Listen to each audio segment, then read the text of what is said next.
Welcome to Hard Talk. I'm Stephen Sackur. For the second time in his presidency, Barack Obama is eyeing the reset button in his diplomatic toolkit. With Russia, it misfired. So when it comes to Iran, what are the chances of overcoming 3 decades of hostility? My guest is John Limbert, the State Department's point man on Iran in Obama's first term, and one of the U.S. diplomats held hostage in Tehran 34 years ago. Are the U.S. and Iran ready for the difficult decisions that would truly reset relations?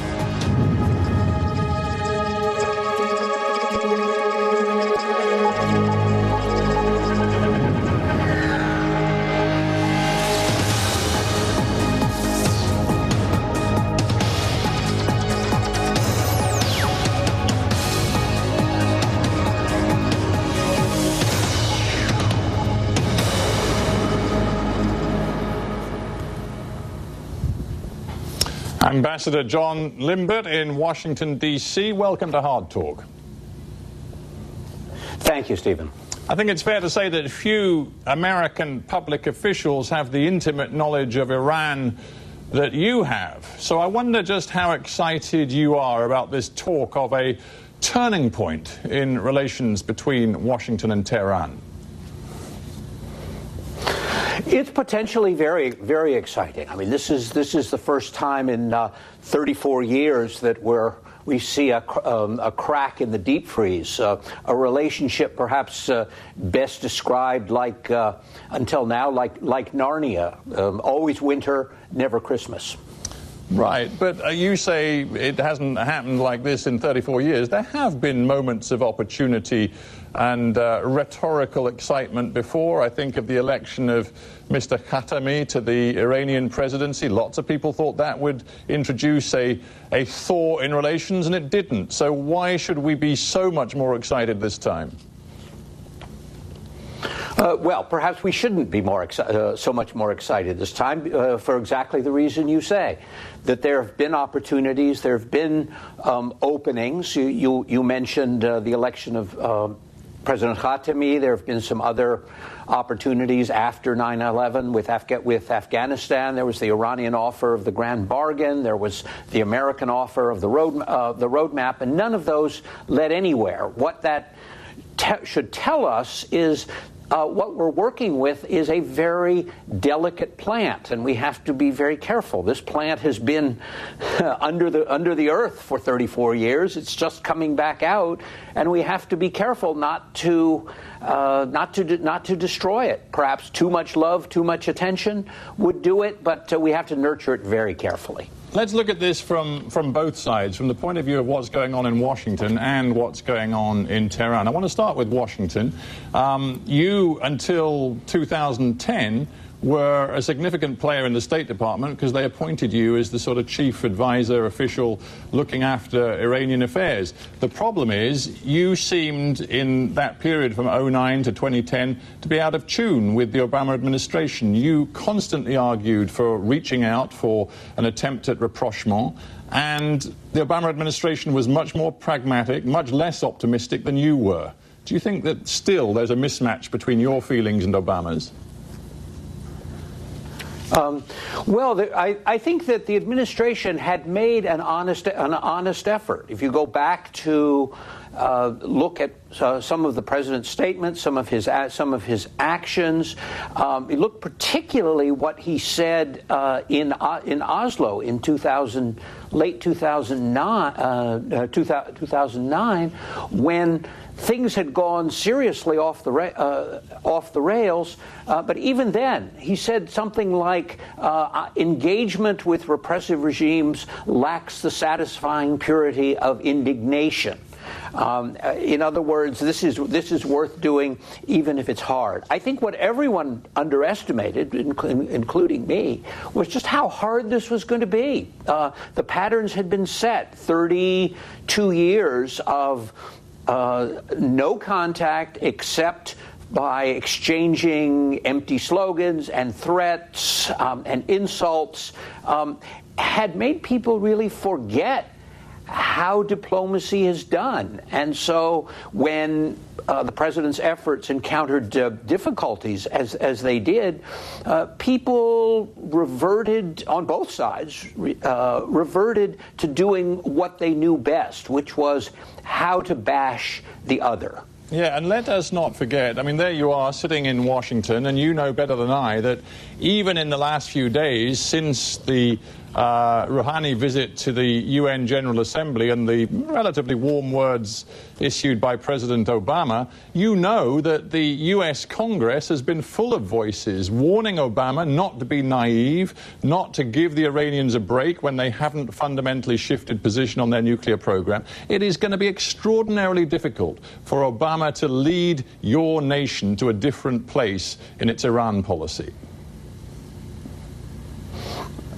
What can I say, Stephen? That's what a president does. A president leads, and he is ultimately the power in foreign relations. I mean, the chest beaters, the Iran haters, they will always be with us, and they will always make noise. But Mr. Ambassador, have you not been watching what's happened over Syria? You say that's what a president does. He leads.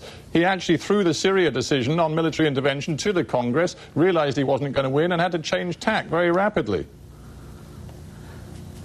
Well, I look at Syria in a different way, but the interesting thing is that there are some interesting commonalities between us and the Iranians over Syria. For example, neither the U.S. nor Iran wants to see a Sunni fundamentalist, jihadi, al-Qaeda-linked regime come to power or gain power in Syria. Nor do either of us want to see chemical weapons being used without some kind of reaction from the international community. Given Iran's history, that, I think, is extremely important to them. Well, you might argue that there is some real practical advantage to building a relationship with Iran to deal with the Syria issue, but let's not go there right now. Let's just stick with the real substance of what the U.S.-Iranian relationship is all about. And more than anything else, it's about Iran's nuclear ambitions. I must say, you seem extraordinarily naive when you have written things in the recent past saying, you know what, if the nuclear issue is too difficult, let us put it to one side and develop a relationship without going into that area. How can you believe that is for one moment politically possible for Barack Obama? The problem is that when we and the Iranians talk about the nuclear issue, we are talking about the Iranian obligations. We are talking about legal issues, about technical issues, about additional protocols. This article of the NPT, that article of the NPT. The Iranians are talking about something different.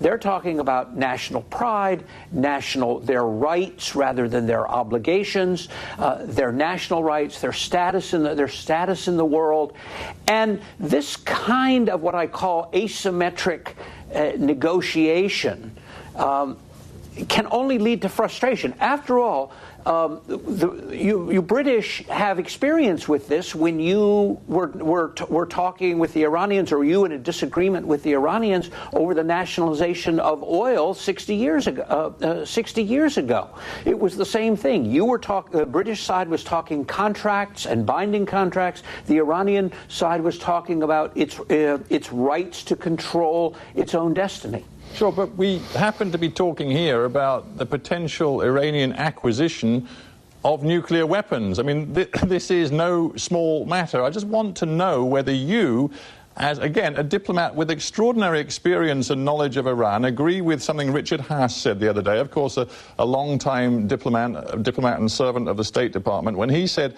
I have yet to encounter a U.S. expert who believes that Iran's nuclear program is, as Hassan Rouhani maintains, for peaceful, energy-related purposes. He doesn't believe it. Do you? I don't know. And I don't know if he knows or if anyone knows. What I do know is this: what is the Iranians' core interest in all of this, in all of these exchanges? It seems to me it's the survival of the regime. Having said that, what they say is the threat, the main threat to their survival, are not foreign armies or ships or planes, but the internal rebellion, internal disturbance, what they call the sedition inside of Iran, fomented by foreigners. Now, ask yourself, if that's the case, what does a nuclear weapon do to ensure the survival of the regime? You can't use nuclear weapons against a green movement or an internal sedition. It simply doesn't make any sense. But if I may say so, Ambassador, and I don't want to tell you things you already know because you know this much better than I, but the nuclear program has been woven in to the Islamic Republic's regime strategy for so long now that it seems to me it has become an integral part of what they are and who they are, and not least for Hassan Rouhani himself, who, as you know, was instrumental in developing the nuclear project through the late 90s and has served the regime in many different senior capacities ever since, and is a man, far from being a liberal or a moderate in that cliched language, is a man who is, again, woven in to the absolute senior decision-making that has led us to this place with Iran and its nukes. Stephen, I think on this case we're in violent agreement. Basically, what I and others have said is that if you want to get to the nuclear issue, which is a central issue in our relations, it's an issue that is one of the problems between us. What you have to do is at least to build some kind of confidence between the two sides, and perhaps to go directly to the nuclear issue isn't going to build that confidence when so much mistrust exists. So perhaps what you need to do is broaden the discussion to areas like Afghanistan, to areas like counter-narcotics, to areas perhaps Syria, and where the two sides discover that if they say yes to something, that the sky doesn't fall. And that, in fact, the other side may in fact not always be out to cheat them. Having established that, then perhaps you go back to the nuclear issue and have discussions that are more profitable. And just pause for a second, Ambassador, and consider, if you would, how what you've just said would be received in, for example, Israel. Again, I do not speak for Israel or the Israeli government. But what I do know is that during my visits to Israel and in conversations with Israeli friends, the Israeli opinion, and this is not just on the left, but much of Israeli opinion is strongly divided on this issue. There's a very vigorous debate within Israel, as there are on many subjects, on the question of Iran, and the kind of rhetoric that we hear from the right in Israel. It represents just a segment of their opinion. Unfortunately, here in the United States, we don't hear all sides of the story. To quote the newspaper Haaretz, they said, look, AIPAC, the lobbying group here in the United States, is not Israel. I don't know whether you could call the government of Israel, led by Mr. Netanyahu, just one voice. It is actually really the rather most important voice in the country right now. They, the government that is, have dismissed everything that Rouhani has said thus far as nothing more than an onslaught of smiles. The Minister of Intelligence has just said that their nuclear project is galloping forward. If they continue to advance, they could have nuclear weapons capability within 6 months. And right now, Mr. Netanyahu is talking to Barack Obama and pleading with him not to take at face value what the Iranians are saying. The problem is that the extremist party within Israel has lost its best agent, which was President Ahmadinejad. I mean, for them, he was the gift that kept on giving. Now he's gone, and his absence and the return to diplomatic language after 34 years has created a serious problem but for those who have beat their chests and beat the drums of war. Yeah, excuse me, Ambassador. I'm sorry to interrupt, but this is not about language. It's not even about personalities. It's about the fact that, according to the IAEA and others, there are at least 17 different significant nuclear facilities inside Iran. There is a very sophisticated uranium enrichment program. The IAEA says it cannot with any certainty confirm that it's for peaceful purposes. These are realities which the Israelis see and which lead them to conclude that unless things change very quickly, something will have to be done, albeit perhaps by them if nobody else will do it. Again, it's interesting you mentioned the word quickly, because that was exactly what we heard some of the Iranians in New York recently, including Mr. Rouhani and his delegation, say about the nuclear negotiations, saying we need to reach some agreement quickly. What the Iranians have been saying, and whether you believe them or not is another issue. And if you don't believe them, then there's really no answer, and it would be difficult to make any kind of progress. As someone said, at some point in a negotiation, somebody has to trust somebody. But what the Iranians say is that they are not seeking a nuclear weapon for various reasons, ideological and political and so forth, but that they do not want to be told what to do, bullied, intimidated, as they call it, by some outside power. Nor, perhaps politically, can they be seen as knuckling under to threats.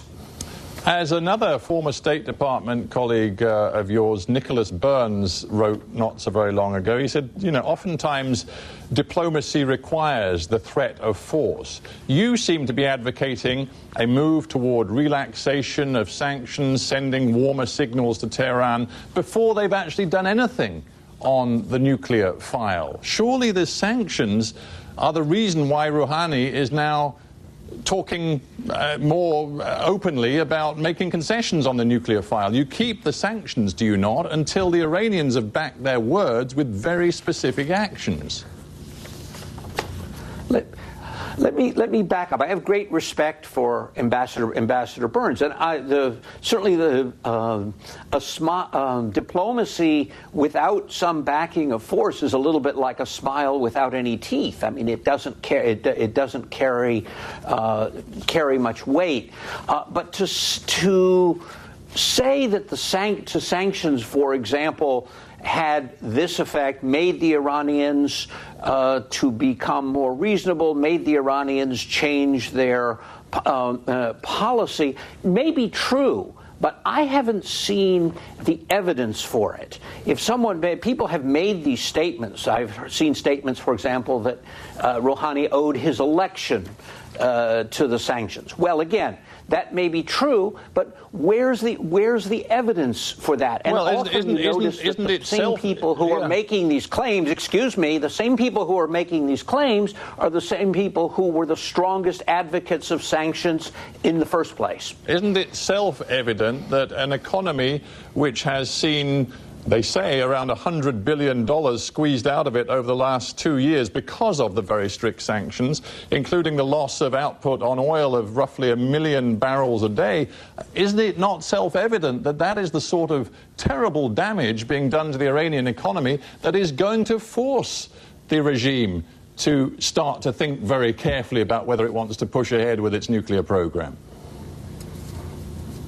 Look, Iran's economy is in terrible shape. There's no doubt of that.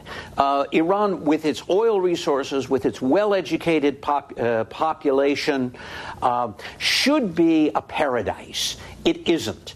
The open question that remains, and I've never heard a satisfactory answer to this, is how much of these problems come from the sanctions, how much of them come from chronic mismanagement, a problem that has gone back a long way, and also an issue that was very much raised during Rouhani's presidential campaign. I see you're a diplomat, and surely you can learn some lessons from recent diplomatic history, and I'm thinking now of North Korea. I believe it was roughly 2005 when the United States and the West decided to reach out to North Korea. An agreement was done in which Pyongyang promised to abandon its nuclear program in return for a lot of economic sweeteners. Well, what happened? 2 years later, less than 2 years later, North Korea used its first nuclear device. The Israelis point to North Korea and say, if you back off the pressure on Tehran now, that is precisely what you will see happen in Iran. Within a year or two, they will be loosing off their first bomb. Well, I wish I had the power of prediction that the source you quote has. I will say this about my predictions about Iran. My predictions about Iran have almost always been wrong in the past. I will say that. But also, if you look at other people's predictions, I say they are equally wrong. And you ask yourself statements like a bomb in 6 months. How long has that timeline been out there? I heard someone mention going back to 1997. I think we have to be very skeptical and very suspicious about predictions like that say because North Korea did X, therefore in Iran we must do Y. I appreciate your frankness there and reference to your personal history with Iran. It is fascinating to think of you 34 years ago, cooped up in the American embassy, taken hostage by the regime, the fledgling regime of the Islamic Republic, and here we are discussing it 34 years later. I just wonder whether it is fair to say that from then until now, despite your personal experience, you have consistently underestimated the durability of the hostility felt in Iran toward the West and the United States in particular. Perhaps I have. As I said to you, Stephen, I've been wrong a lot, but I can't help seeing the irony of all this. 34 years ago, almost to the day, the foreign ministers of the two countries met in New York on the margins of the General Assembly. In those days, it was our Secretary of State Vance, Foreign Minister Yazdi. The two met in October of '79, and the meeting was a disaster. All that the Iranians could do was to recite their list of grievances. They had nothing constructive to bring. Unfortunately, that's been, in the last 34 years, 95% of Iranian diplomacy has been exactly that, so reciting their list of grievances. No, I would not have thought that we would have been estranged for so long. We've been estranged longer than the United States was estranged from China. We've been estranged longer than the United States was estranged from Bolshevik Russia after the revolution. It's unprecedented in our diplomatic history if you think about it. But I would make one prediction, Stephen, and that is, if we do start talking, if this particular opening does go somewhere and contacts are established and officials are able to talk to each other, not necessarily as friends, but as two states with things to talk about, both sides are going to ask themselves this question: what was all the fuss about? Why did we waste so much time bashing each other? Well, with that question hanging in the air, I thank you very much, Ambassador Limbert, for being on Hard Talk. Thank you very much indeed. Thank you, Stephen.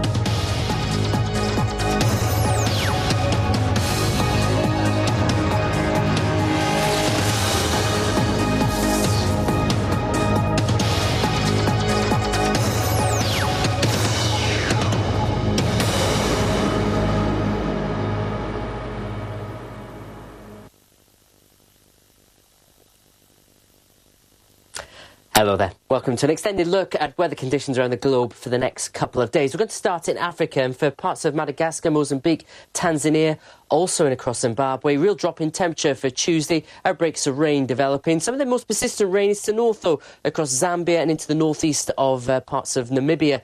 Now, to south of that, lots of dry weather to come in South Africa. Fine Tuesday in store. Hot weather across the north, too. That will continue in Tripoli, at least for the next few days, as it will do in Cairo, with sunny skies overhead, temperatures into the 30s. Cape Town, though, a change in wind direction as we go to Wednesday brings a slight drop in temperature, but still pleasant out there with blue skies overhead. Now, into Europe, we've got an area of low pressure pushing to the north of the Aegean Sea. Now, it's going to be parts of Romania, Bulgaria bear the brunt of that. Gale force winds, heavy rainfall. That's going to cause a few problems around on Tuesday. To the west,